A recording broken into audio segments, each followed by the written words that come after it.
Il est maintenant 13h01. Je vais attendre quelques secondes avant de commencer. Très bien, je vais commencer.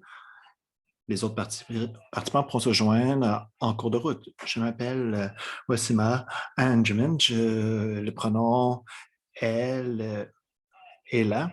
J'ai le plaisir de vous accueillir à cette discussion panel sur la recette d'une collaboration fructueuse pour faire progresser la capacité du Canada en matière de REL, organisée par l'Association des bibliothèques de recherche du Canada. Nous allons présenter des intérêts de différents groupes qui s'intéressent à ce sujet au Canada. J'aimerais remercier Lise Bryn de l'ABRC qui a fait une bonne part de l'organisation de la discussion aujourd'hui. Nous offrons de l'interprétation simultanée aujourd'hui pour entendre la présentation dans la langue d'origine. Vous ne faites rien tout simplement. Si vous voulez vous prémunir d'interprétation, cliquez sur l'icône d'interprétation et choisir la langue d'interprétation.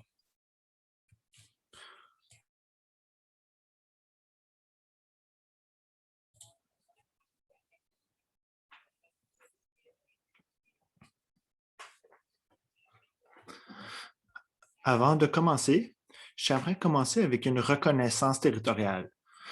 Je travaille et je vous appelle du territoire traditionnel des peuples Malécites et Mi'kmaq à Fredericton, au Nouveau-Brunswick, couvert par le traité d'amitié signé par les peuples Mi'kmaq et Malécites en 1776.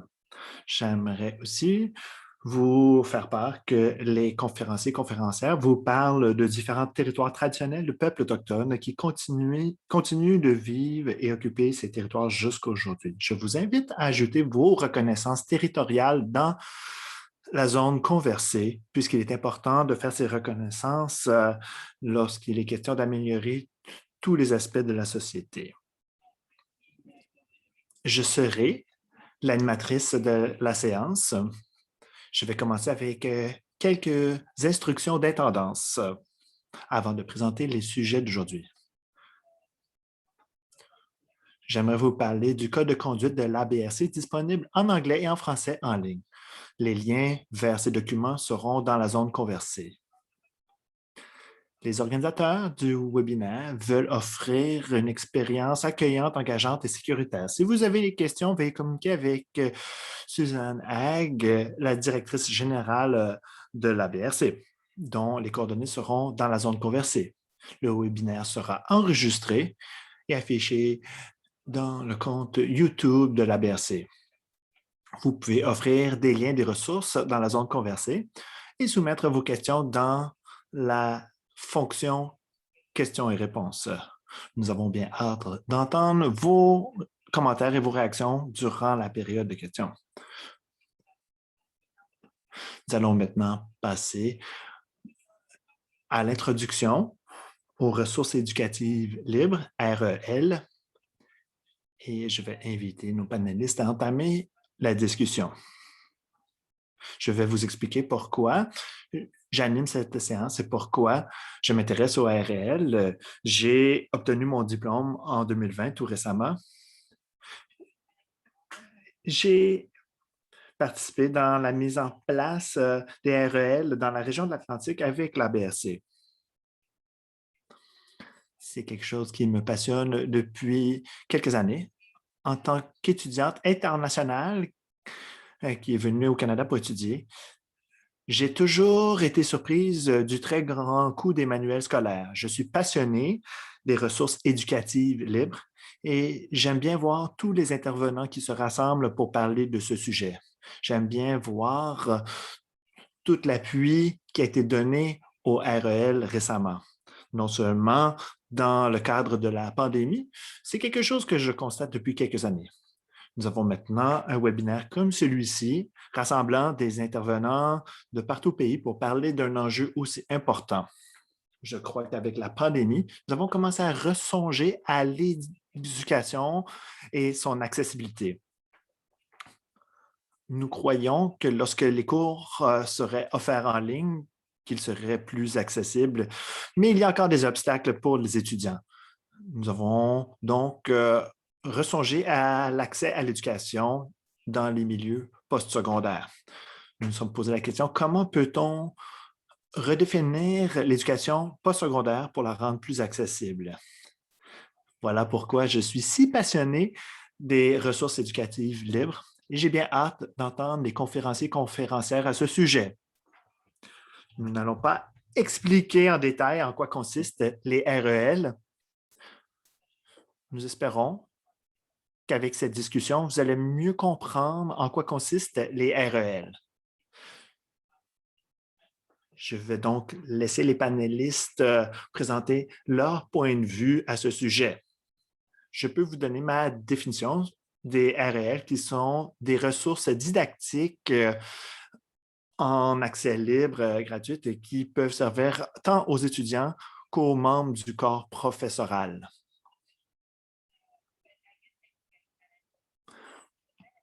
Nous pouvons parler des avantages des REL. La définition explique les avantages pour les étudiants, pour les enseignants et pour toutes les personnes qui veulent faire progresser l'éducation postsecondaire. 70% des étudiants doivent renoncer à certains manuels scolaires à cause du prix élevé, ce qui pose une contrainte à l'accès à une éducation de qualité postsecondaire. Ça peut créer des pénalités académiques. 54% des étudiants en Colombie-Britannique affirment ne pas acheter les manuels à cause du coût. Plusieurs étudiants et étudiantes souffrent de ce manque d'accessibilité.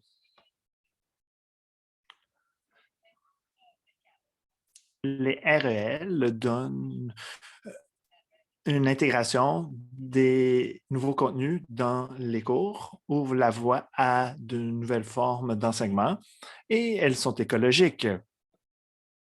Nous avons vu l'adoption des REL dans toutes les provinces et dans les établissements et les institutions nationales. Il y a une discussion partout au Canada sur les REL. Nous voyons maintenant une convergence dans ce domaine. Certaines provinces n'offrent pas le même soutien aux REL que d'autres. Voilà pourquoi nous voulons parler d'une voie unifiée pour le bénéfice des étudiants et étudiantes. C'est une introduction aux avantages des REL. J'aimerais présenter les membres du panel avant de commencer la discussion. Je vais les présenter ensemble. Nous avons Hailey Berg, qui est gestionnaire de projet en éducation ouverte avec SPARC. Elle s'est portée à la défense des REL à l'Université de Lethbridge. J'aimerais remercier Hailey et ses collègues de SPARC pour leur aide dans l'organisation de ce webinaire. Nous avons Cynthia Holt, qui est directrice générale du Conseil des bibliothèques universitaires de l'Atlantique, qui a récemment lancé le projet Atlantic OER, une instance collaborative pour la création de REL dans les provinces de l'Atlantique. Merci, Cynthia, d'être parmi nous. Nous avons Gabrielle Lamontagne, qui est la coordonnatrice de projet collaboratif du BC Campus. Elle est une femme métisse originaire de Winnipeg. Elle travaille dans le domaine des bibliothèques et des sciences de l'information, dans les revendications autochtones et dans les recherches d'archives. Les REL sont en majorité en anglais pour l'instant. Nous voulions aussi être plus inclusifs des francophones et des peuples autochtones. Nous avons Kellen McCloskey, qui est directrice générale de l'Alliance canadienne des associations étudiantes. Elle s'est portée à la défense des REL depuis 2012. Je travaille étroitement avec Kellen comme partenaire fédéral. Je sais que son association, son alliance, c'est-à-dire, s'est portée à la défense des REL. Nous avons Michael McNally, qui est professeur associé en bibliothéconomie et sciences de l'information à l'Université de l'Alberta. s'intéresse aux droits d'auteur, au contenu en libre accès et à la conception de ressources éducatives libres. Il est l'expert en droit d'auteur et en questions techniques. Merci encore d'être parmi nous. Enfin, nous avons Lucie Vincent Leblanc, qui est directrice générale du Consortium national en développement de ressources pédagogiques en français au collégial. Un consortium national de collèges francophones qui travaille sur des REL en français. Merci encore une fois d'être parmi nous. Sans plus tarder, je suis convaincu que vous souhaitez entendre les panélistes. Nous allons commencer avec la première question. Est-ce que nous avons une approche nationale quant au REL au Canada et que signifie cette approche pour vous? Je vais vous indiquer lorsque vous aurez 30 secondes. J'aimerais commencer à Kaylin de commencer puisque les associations étudiantes sont très actives dans ce domaine. Merci, je suis heureuse d'être avec vous. Pour l'instant, nous n'avons pas une approche nationale intégrale. Nous avons quelques approches provinciales, bien qu'il y ait une certaine coordination. Il n'y a pas une approche pan-canadienne ou fédérale pour l'instant. Si nous avions une approche nationale coordonnée, au lieu d'avoir seulement des provinces qui progressent de façon coordonnée, mais plutôt de faire en sorte d'avoir un accès intégral partout au Canada, peu importe le lieu de provenance. Nous voyons assurément un rôle pour le gouvernement fédéral à cet égard, pour avoir une approche pan-canadienne et fédérale. À mon avis, cette approche serait coordonnée.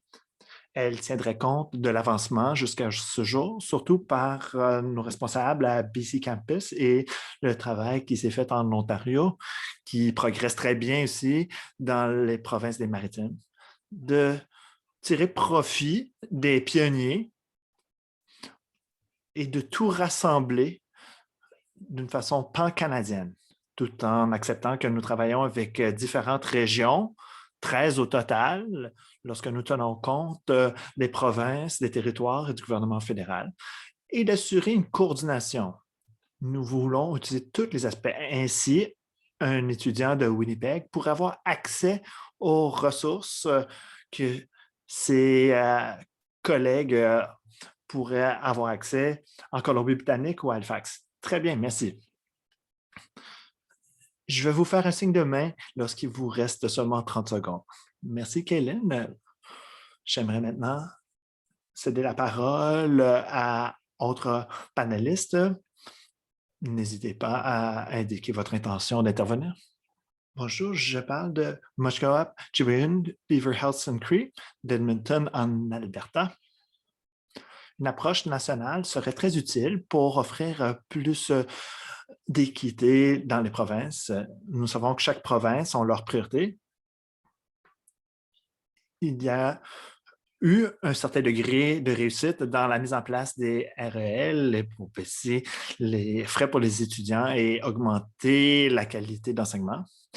Ainsi, nous allons voir comment nous pouvons prendre le travail qui s'est fait à ce jour et le mettre à l'avant dans une politique fédérale. Nous pouvons regarder l'exemple de pays qui ont réussi à mettre en place des politiques en matière d'REL, comme la Pologne, où le gouvernement fédéral offre toutes les ressources disponibles pour les élèves de maternelle à la 12e année. En ce qui a trait à quoi pourrait ressembler une approche nationale, il pourrait y avoir une politique pour créer des mandats pour des programmes scolaires plus inclusifs avec des programmes EDI, avec une concentration sur un cadre inclusif et de décolonisation, ce qui pourrait se faire par des processus de concertation, ce qui aussi nécessite l'écoute des besoins particuliers de chaque province pour mieux les servir en matière d'REL. Nous pourrions servir des associations étudiantes, leur offrir des financements pour diriger ce travail, ce qui pourrait offrir plus d'équité, surtout aux top 30 Canadiens qui n'a pas toujours accès à Internet à haute vitesse. Donc, voilà pour ma contribution. Merci, Gabriel.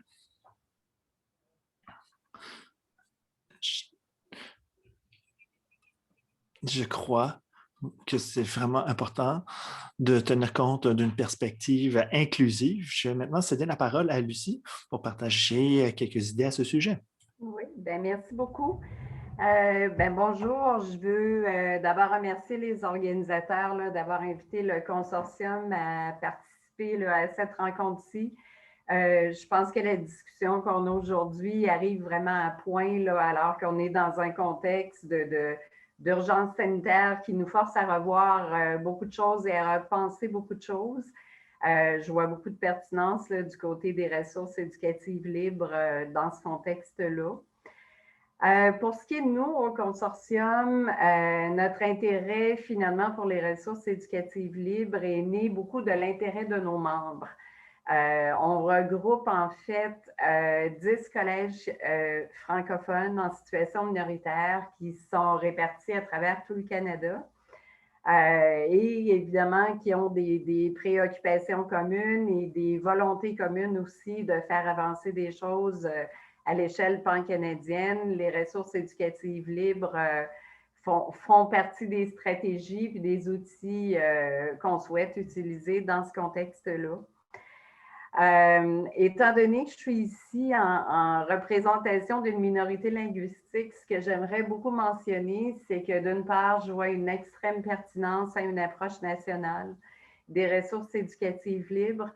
Je vois aussi beaucoup d'importance à ce que cette approche-là s'assure d'englober les groupes minoritaires. Je pense qu'au niveau des minorités, peu importe la raison de la minorité, il y a beaucoup de besoins à combler. Puis je pense que les gens, dans le cadre d'une approche nationale, vont souhaiter se reconnaître dans cette approche-là. En ce sens-là, je me dis, cette reconnaissance-là peut autant desservir les groupes minoritaires qui veulent recourir aux ressources éducatives libres que les décideurs ou les organisateurs de cette approche-là. Je pense qu'il y a des bénéfices qui peuvent se développer dans les deux sens. Je pense que c'est réciproque et que ça vaudra la peine de porter une attention particulière à ces considérations-là. Ceci étant dit, je pense effectivement qu'une approche nationale serait vraiment pertinente pour tout le monde, pour tous les citoyens, les citoyennes, les apprenants canadiens.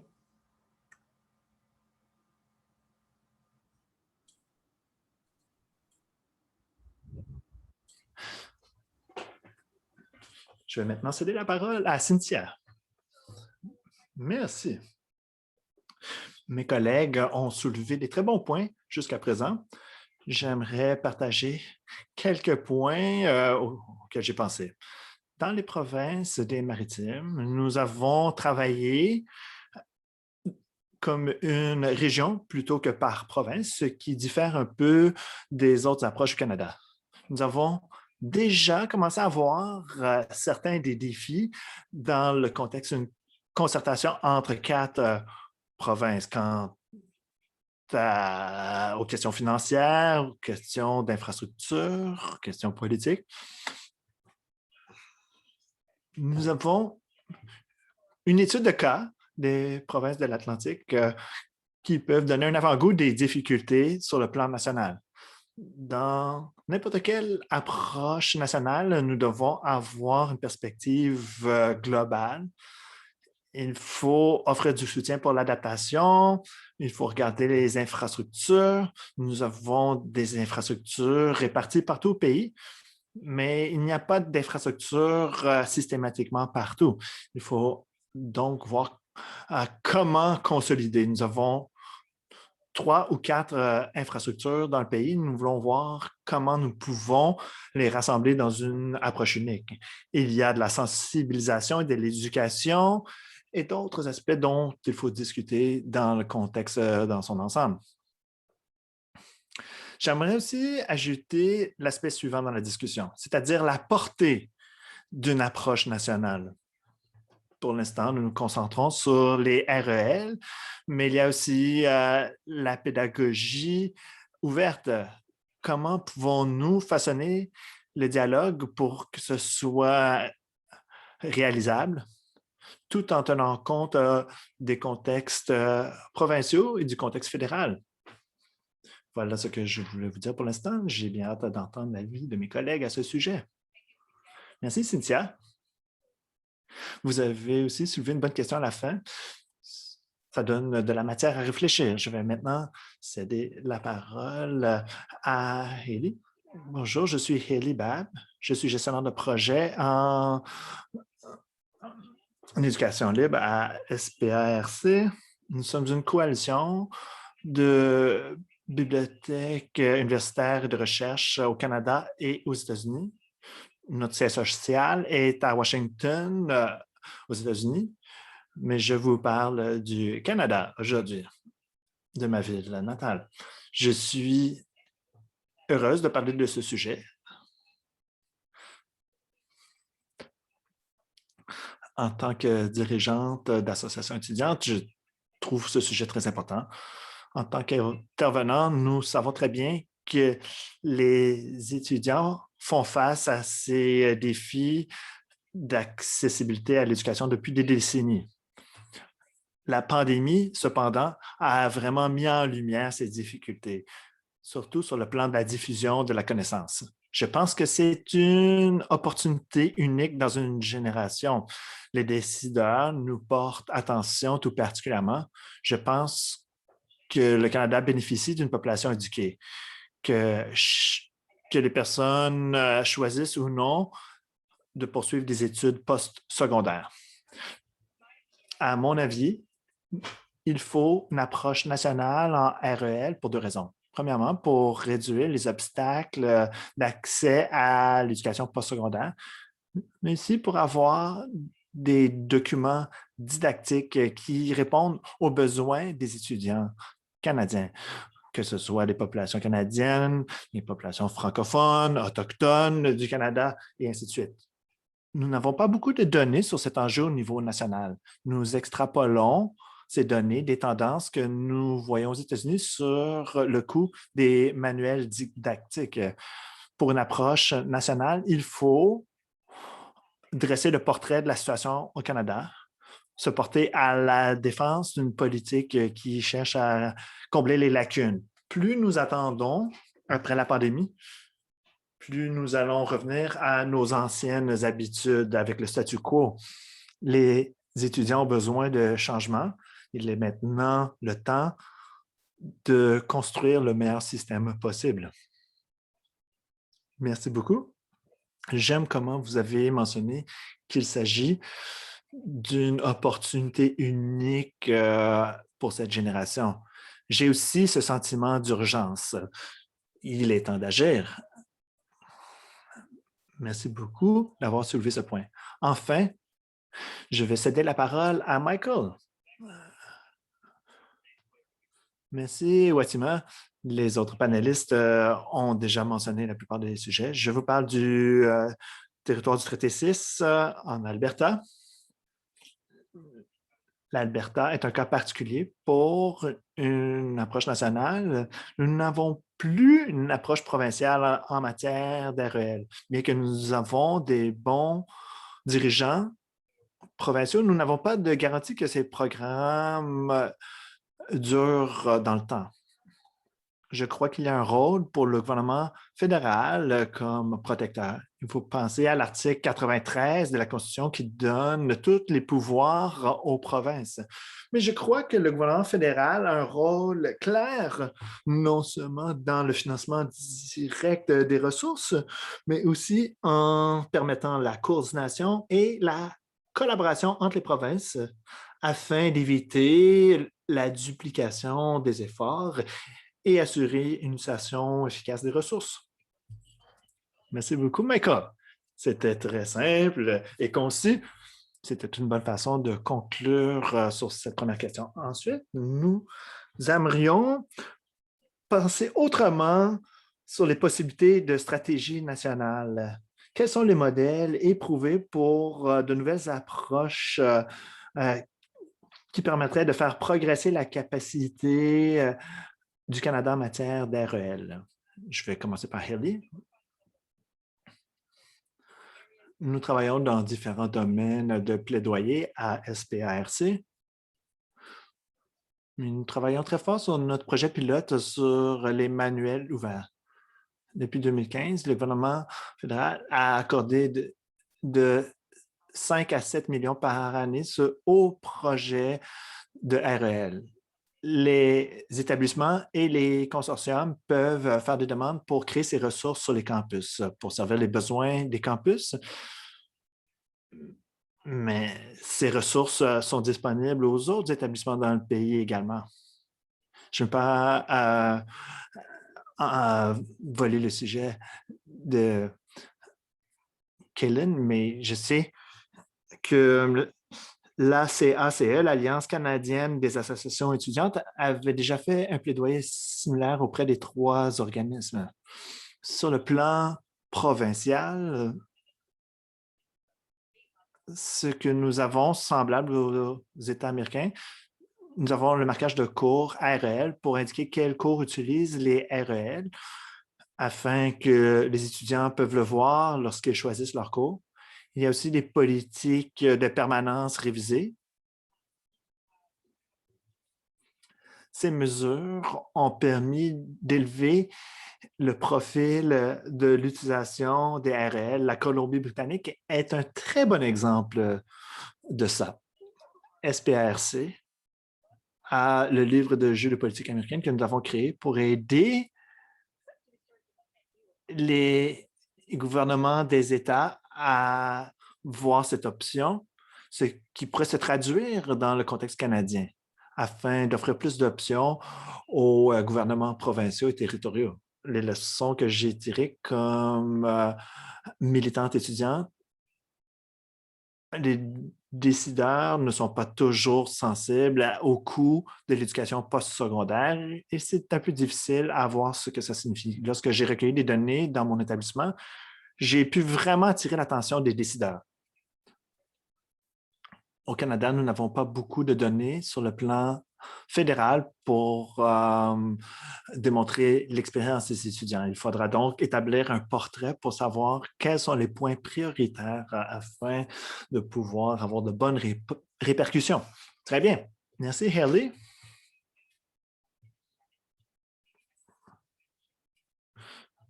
Peut-être que nous pouvons passer la parole à Kaylin, puisque vous l'avez mentionné. Oui, je serais heureuse de poursuivre ce sujet. Est-ce que nous parlons des REL, et je le vois dans la section conversée, qu'il y a plusieurs approches en ce qui concerne les REL. On peut se porter à la défense des REL au niveau postsecondaire, mais aussi dans les écoles publiques. Puisque ma mère enseigne à l'école secondaire, elle vient d'apprendre l'existence des REL et elle est si emballée de pouvoir offrir ces ressources aux élèves au Nouveau-Brunswick.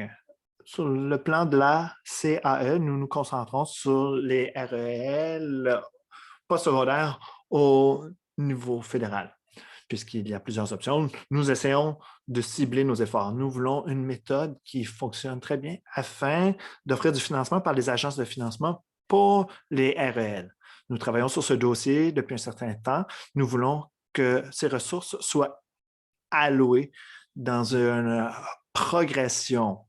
Si nous pouvons obtenir le financement et le sécuriser, nous allons montrer que c'est une façon de mobiliser le savoir qui pourrait être mis en œuvre par les organismes subventionnaires. Mais nous commençons à essayer de penser autrement comme groupe de lobby fédéral qui représente les écoles postsecondaires et les collèges. Dans un monde idéal, il y aurait un fonds ouvert pour les REL dans les agences de financement fédérales, peut-être par Industrie Canada et autres agences, afin que les REL et l'accès libre fassent partie du discours courant sur la façon de créer le savoir et de partager et mobiliser le savoir. Merci beaucoup pour cette réponse très concise. Je vais maintenant céder la parole à Michael. Tout comme Kaylin l'a suggéré, si nous pouvions avoir les 3 agences, nous y avons presque parvenu en 2017. C'était par des recommandations du comité de finances. Cependant, le gouvernement ne l'avait pas adopté. Une autre possibilité, si on regarde l'histoire du financement de l'accès libre aux États-Unis, qui a commencé par l'Institut national de santé, et du financement pour la recherche hors mur de campus, lorsque nous avons les ministères fédéraux comme EDC ou autres grands ministères, chaque fois qu'il y a du financement de projet, on peut en incluant des partenaires universitaires ou autres dans la mobilisation communautaire. Il faudrait que les ministères indiquent comme condition des subventions d'avoir des licences de ressources éducatives libres. Nous avons quelque chose de semblable pour les territoires du Nord-Ouest. Les subventions sont offertes si les ressources ont une licence REL afin de permettre aux communautés de maintenir ces ressources après les projets. Et ces ressources peuvent être adaptées à l'extérieur des territoires du Nord-Ouest. Il faudrait déterminer quels sont les ministères avec des enveloppes de financement qui pourraient être convertis en REL afin de pouvoir progresser au niveau fédéral. Merci beaucoup, Michael. Je vais maintenant céder la parole à Cynthia pour connaître son avis. Mes collègues ont soulevé des très bons points. Je n'ai pas grand-chose d'autre à rajouter. J'aimerais réitérer certains commentaires dans la section conversée. L'approche nationale en matière d'AREL et ses défis ont des éléments parallèles dans la gestion des données de recherche et les mécanismes de soutien à la gestion des données de recherche. Il y a des défis semblables dans le domaine de la gestion des données de recherche, la GTR. Mais la grande différence, c'est les mandats provinciaux en ce qui concerne l'éducation. C'est un défi à surmonter. Cependant, nous pouvons en apprendre beaucoup dans le développement de la NORN et du soutien à la gestion des données de recherche. Nous pouvons examiner ce processus afin de savoir ce qui fonctionne moins bien et d'essayer de comprendre pourquoi ça fonctionne moins bien. Avec cette analyse, nous allons pouvoir renseigner ce processus actuel. Nous voulons tirer des leçons du passé afin de ne pas réinventer la roue. Il y a beaucoup de bonnes choses qui ont été créées dans ce processus qui pourraient être adaptées dans le cadre des REL. Merci, Cynthia. Je suis tout à fait d'accord. Au lieu de réinventer la roue, il y a des choses qui peuvent nous inspirer et nous pouvons nous en servir comme point de départ. J'aimerais maintenant céder la parole à Lucie, si vous avez d'autres choses à ajouter.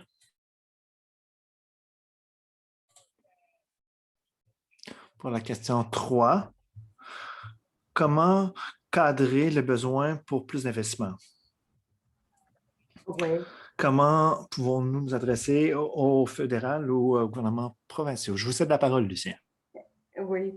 En fait, je n'ai pas énormément à rajouter. Je pense que Cynthia a fait déjà un bon travail là, pour discuter de ce point-là. La pensée qui m'était venue à l'esprit par rapport à cette question-là, c'est que souvent, quand on pense en termes d'approche pan-canadienne ou d'approche nationale, on a tendance tout de suite à penser aux grands bailleurs de fonds fédéraux, puis on a tendance parfois écarter ou à moins voir la pertinence des gouvernements provinciaux dans des dossiers comme ça, alors que je pense que dans les faits, on a des bonnes raisons de continuer à considérer ces partenaires-là, ces partenaires financiers-là. L'approche est différente, à mon avis, évidemment.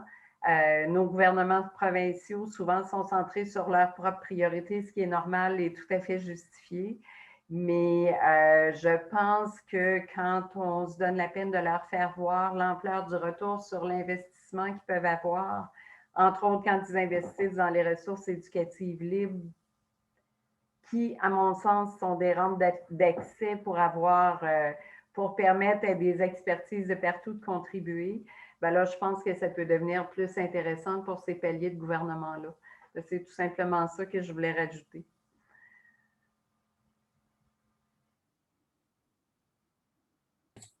Je vais maintenant demander à Cynthia, puisqu'elle a parlé de l'aspect provincial de l'éducation postsecondaire.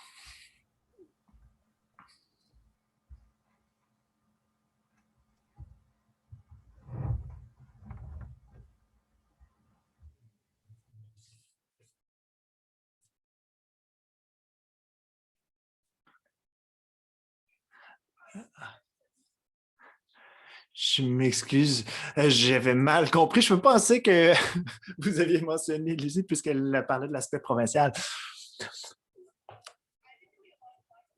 Merci, j'ai beaucoup songé à cette question. Puisque nous avons une initiative partagée en 4 provinces, nous avons pensé à la question du financement provincial par rapport au financement fédéral, puisqu'on demande du financement fédéral pour un mandat provincial. Nous avons déjà rencontré ces difficultés dans notre processus. Il y a beaucoup de façons de renvoyer la responsabilité ailleurs. Ce n'est pas notre responsabilité d'aller voir à l'autre palier gouvernement. Mais moi, j'appelle ça le concept des accroches ou des choses qui peuvent attirer l'attention. Quels sont les enjeux importants pour les gouvernements provinciaux et le gouvernement fédéral pour rendre les REL une priorité pour eux, surtout dans le contexte de la relance après la pandémie? Qu'est-ce qui va les convaincre de s'investir là-dedans? On a la question d'accessibilité de l'éducation postsecondaire, mais dans le contexte de la pandémie, lorsque les gouvernements essaient d'allouer des budgets pour empêcher les personnes de mourir, nous avons peut-être perdu un peu de vue l'importance de l'accessibilité de l'éducation postsecondaire. Je pense que notre meilleure approche serait l'angle de l'équité, la diversité et l'inclusion, ce qui serait une chose qui intéresse beaucoup nos gouvernements sur le plan provincial, sur le plan territorial, sur le plan national. Les gouvernements veulent une meilleure équité pour les différents groupes culturels, dans le cadre aussi de la vérité et réconciliation. Je pense que c'est probablement notre argument le plus convaincant. Il y a aussi le concept de relance économique et de formation de la main-d'œuvre. En Ontario, il y a eu une bonne attention sur la formation de la main-d'œuvre. Il faut aussi amener à la table la voie de l'éducation maternelle à 12e année. L'éducation abordable permet aux étudiants de sauver l'argent, mais de l'investissement dans les RL pour le niveau maternel à 12e année peut présenter des économies pour les provinces. C'est peut-être un élément plus attirant pour les provinces. Je ne sais pas dire que l'éducation abordable pour les étudiants n'est pas une bonne idée, mais si nous voulons trouver des façons de convaincre les gouvernements provinciaux, les économies directes liées à l'éducation maternelle à 12e année seraient probablement une bonne avenue. Très bien, merci Cynthia. Je ne sais pas, Lucie, si vous avez d'autres choses à ajouter ou est-ce qu'on a déjà fait le tour de cette question? Sinon, je peux céder la parole à Hailey. Mais Lucie, est-ce que vous voulez ajouter quelque chose? Merci, c'est pas nécessaire.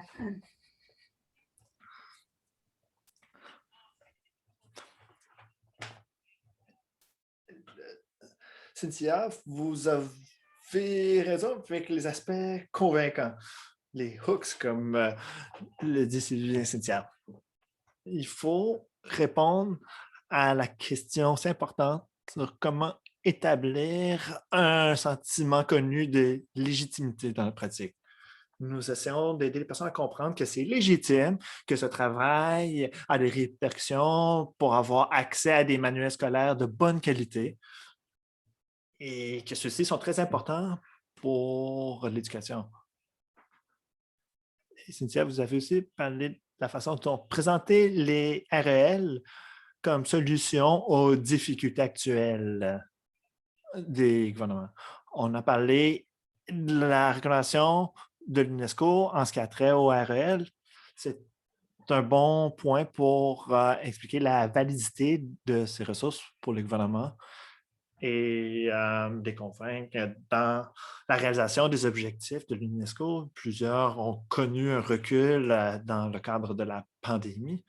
Il faut aussi mettre l'accent sur le retour sur l'investissement avec le budget fédéral dévoilé cette semaine. Il y a des niveaux de dépenses sans précédent pour assurer la relance économique. Lorsqu'on parle de retour sur l'investissement, nous voulons dire chaque dollar dépassé en REL, le retour sur les économies pour les étudiants est immense. J'aime utiliser l'organisation OpenStax du Texas. C'est une organisation qui crée des REL. Ils ont 42 titres dans leur bibliothèque et ils fonctionnent depuis une décennie. Et ils ont déclaré 1 milliard de dollars américains en économie pour les étudiants. C'est tout à fait remarquable.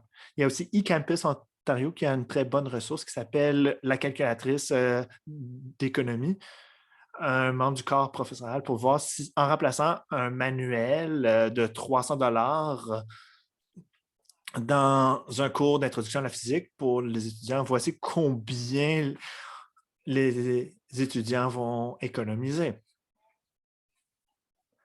Ainsi, il faut expliquer comment c'est un petit investissement pour de grandes économies, ce qui peut être très intéressant pour les provinces qui ont de grandes dépenses et de chercher des façons pour avoir des répercussions qui donnent une visibilité politique pour que les gouvernements puissent dire « Nous avons mis en place telle mesure et voici les répercussions positives quant aux économies pour les étudiants. » J'ai juste quelques petits points encore. Lorsque nous parlons à des gouvernements provinciaux, tout dépend des gouvernements en place, mais ces discussions, c'est pour parler, ont déjà eu lieu. Nous savons qu'elles ont eu lieu dans toutes les provinces et tous les territoires parce qu'en 2012, le Conseil des ministres de l'Éducation du Canada, qui compte le ou la ministre de l'Éducation de tous les territoires au Canada, qui parlait de la déclaration de Paris sur les REL. Et cette déclaration a reçu un endossement unanime par ce Conseil des ministres de l'Éducation. Malheureusement, nous n'avons pas vu la suite par la suite. Mais nous savons qu'il y a déjà eu ces pourparlers. Il y a les précédents, il y a un intérêt. Sur le plan fédéral, le gouvernement actuel a un intérêt dans tout ce qui est en libre accès à cause des investissements dans l'éducation postsecondaire dans ce budget fédéral. Il y a aussi la feuille de route du Canada pour la science ouverte, qui est le premier document qui pousse l'accès libre dans le domaine scientifique et la recherche. Notre rôle est d'aider le gouvernement à faire les liens avec l'éducation libre et de voir les répercussions des deux côtés. Donc voilà, je m'excuse d'avoir pris autant de temps. Non, merci, c'est une réponse très exhaustive et ça nous permet de nous ouvrir les yeux quant à d'autres approches. Donc la dernière question, il reste à peu près 15 minutes et nous aimerions garder 10 minutes pour les questions de l'auditoire. Prenons quelques instants pour considérer notre potentiel de plaidoyer collectif parmi différents groupes d'intervenants. quelles sont les prochaines étapes et où est-ce que la conversation peut nous mener. Je vais demander à Gabriel de répondre en premier. Merci.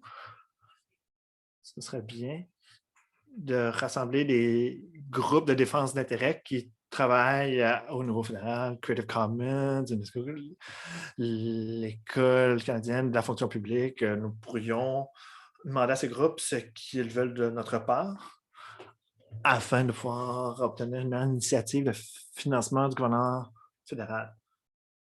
Si nous avons seulement les organisations provinciales qui font ce travail de plaidoyer, le gouvernement fédéral va penser que c'est uniquement quelque chose qui provient des provinces, mais nous pouvons essayer de retenir l'attention des organismes nationaux pour expliquer l'importance pan-canadienne. Merci. Je vais maintenant demander à Michael.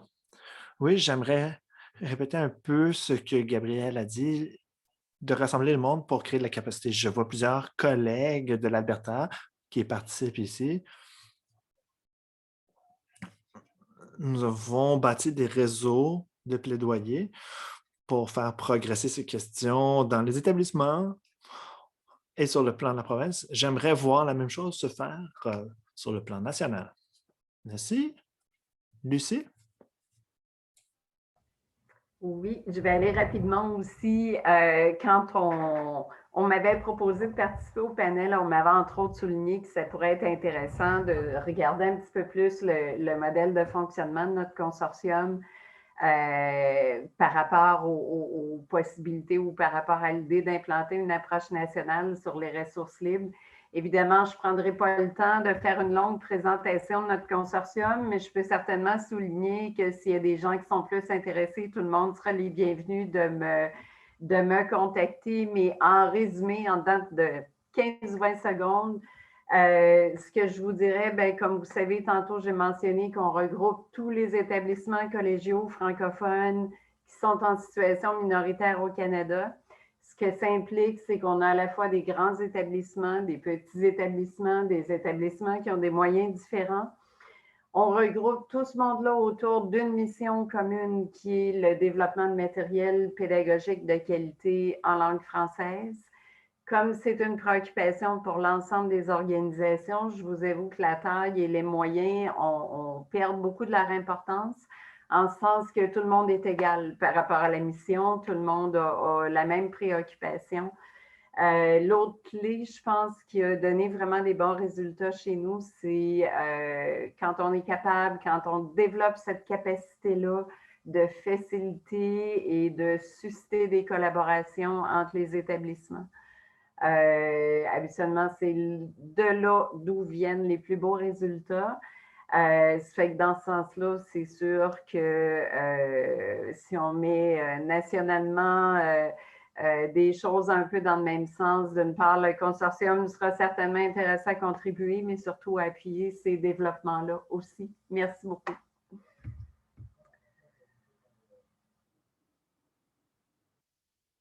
Je vais maintenant céder la parole à Hayley.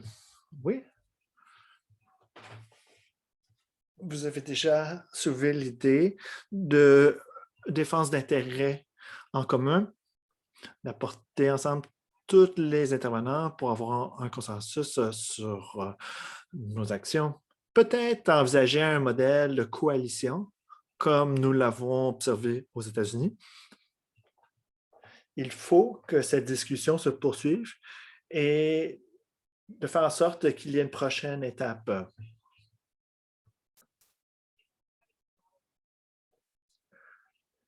C'est toujours très utile de rassembler le plus grand nombre d'intervenants et de leur demander de signer un document qu'on peut présenter devant les décideurs pour montrer que toutes ces organisations se sont entendues sur la façon d'aller de l'avant.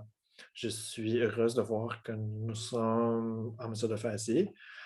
Je peux vous dire en mon nom et au nom de SPARC, nous sommes prêts à faire tout ce qu'il faut pour que cette initiative réussisse. Très bien. Je suis très heureuse d'entendre ces volontés de collaboration Nous avons agi de façon individuelle dans les provinces et il est maintenant temps de nous unir. Je vais maintenant demander à Cynthia de répondre. Tout comme mes collègues l'ont mentionné, il faut que ce soit un effort collaboratif avec plusieurs intervenants. Les établissements postsecondaires doivent participer à la discussion comme partenaires. Nous ne voulons pas être perçus comme des concurrents pour le financement.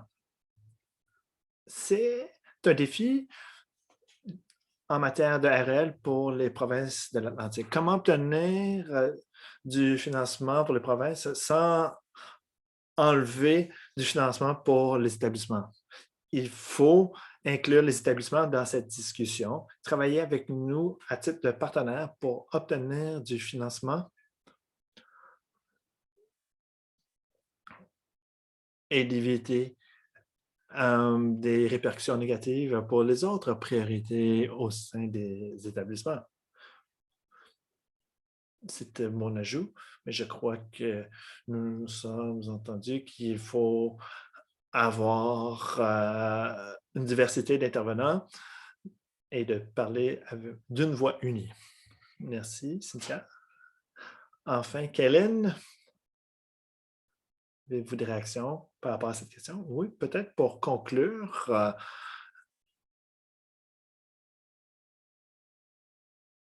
les REL peuvent être une bonne nouvelle pour plusieurs partenaires. C'est un domaine de plaidoyer dans lequel, lorsque la marée monte, tous les bateaux vont flotter. Nous voulons que les avantages aient une grande portée. Les REL peuvent avoir des répercussions avec une longue portée. Ça peut être utile pour les étudiants, pour le corps professoral, pour les chercheurs. Les ressources sont plus accessibles. Essayer de trouver ces places de concertation pour notre plaidoyer en contribuant nos expertises. La CAE évolue exclusivement sur le plan fédéral, mais nous avons des jeunes personnes talentueuses qui savent comment faire du lobby, ils savent comment établir des liens avec les parlementaires fédéraux. Nous avons une belle opportunité de pouvoir inviter chaque personne à apporter leurs ingrédients pour créer un beau repas communautaire. C'est une opportunité unique d'une génération. Nous avons certains défis, mais nous voulons faire en sorte que la discussion reste vivante. Si nous progressons, plusieurs personnes vont en bénéficier, notamment la centaine de participants à l'appel aujourd'hui et l'ensemble des entités que nous pouvons rejoindre. J'ai bien hâte de pouvoir continuer de participer à ce plaidoyer commun pour les prochaines années. Merci, Kellen. Il nous reste environ 6 minutes. Il y a plusieurs questions dans la section questions et réponses. C'est un bon signe. Malheureusement, nous n'allons pas pouvoir répondre à toutes ces questions. Je vais commencer avec la première question. Si c'est un sujet qui vous intéresse, peut-être que nous pourrions organiser un autre webinaire semblable. Est-ce que les RL ont besoin d'un endossement plus clair des dirigeants de nos établissements pour faire un meilleur plaidoyer auprès du gouvernement? Je vais copier la question dans la zone convertie pour faire en sorte que tout le monde voit bien la question.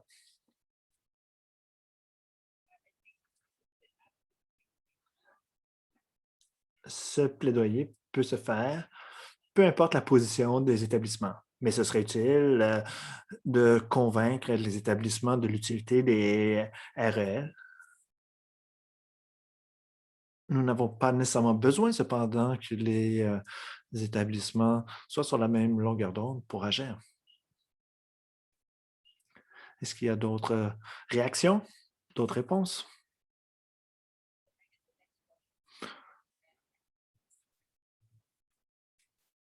Il y a la question suivante.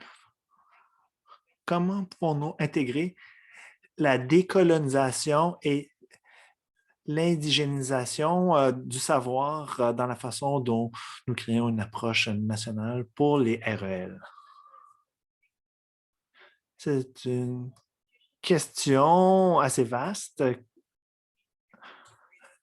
À BC Campus, nous avons créé des ressources décolonisées au meilleur de notre capacité en créant des guides de décolonisation. Nous l'avons fait par un processus de consultation auprès des membres de la communauté, par des enseignants autochtones, en intégrant des opportunités diverses, et pas seulement textuelles. Nous avons fait de la consultation, nous avons tenu compte des différents modes d'enseignement. On peut commencer avec différentes compétences. On peut commencer par la logistique, tout en changeant le système de savoir que nous intégrons dans ces systèmes.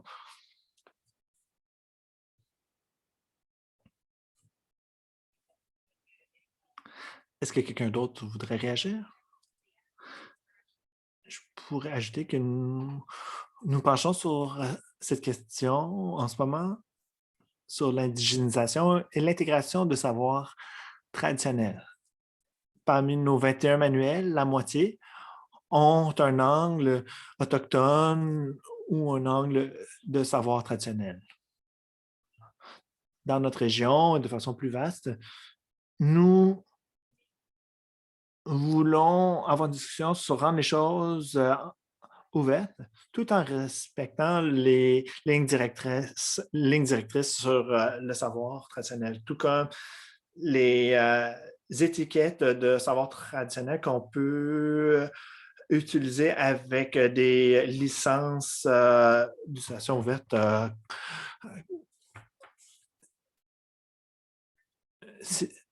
La chose la plus difficile pour nous, c'est de savoir avec qui nous devons entretenir ces discussions.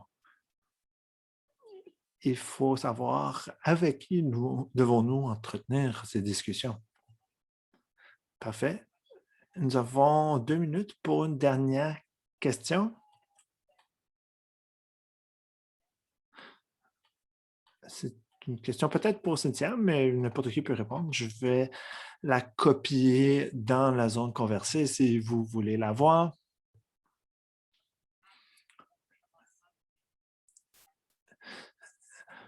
Marianne Dubé dit « Je suis tout à fait d'accord sur l'argument sur les EDI pour aider les gouvernements à s'intéresser à l'EDI. Au Québec, nous voyons comment nous pouvons développer les compétences d'éco-citoyenneté par les discours sur l'éco-citoyenneté par rapport au RL. C'est technique, voilà pourquoi je l'ai indiqué dans le chat. Je ne sais pas si vous avez des réactions particulières.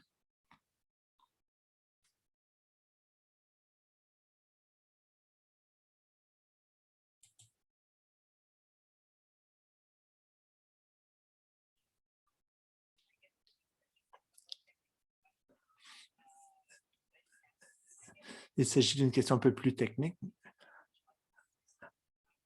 Je vais peut-être demander à Cynthia de communiquer à Marianne par la suite. Peut-être qu'étant donné la nature technique de la question, ça prendrait plus de temps pour répondre.